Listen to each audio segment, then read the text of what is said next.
L'arbre de la vie éternelle, où est-il passé? Où se trouve-t-il?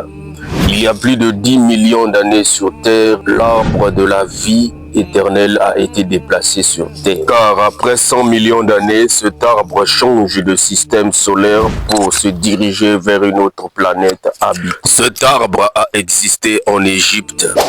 Il était appelé le palmier, aussi l'arbre des Nessou. Cet arbre était un arbre sacré et omniprésent associé à la résurrection et la vie éternelle.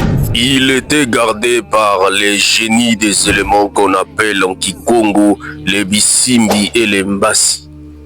Cet arbre avait également un lien étroit avec la reine Isis et le sage Thoth et bien d'autres.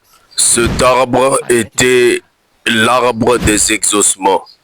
Car dans les temps anciens, les terriens ne prenaient pas la peine de prier. Ils s'adressaient directement à l'arbre de la vie et mangeaient son fruit pour vivre longtemps. Toutes les spiritualités dites religions de nos jours, toutes les races et tous les peuples ont parlé de cet arbre.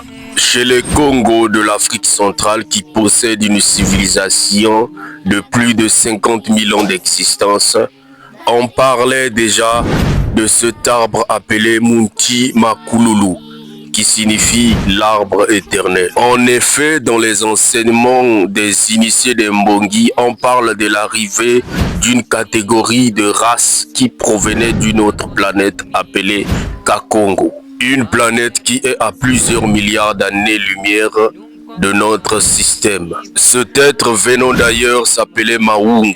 Il était androgyne, à la fois homme, à la fois femme. En venant sur terre, cet être contourna un arbre divin appelé Badanzambi, qui signifie le palmier divin. Et c'est de là qu'il se scinda en deux.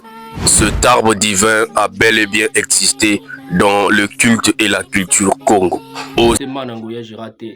C'était la pensée du jour.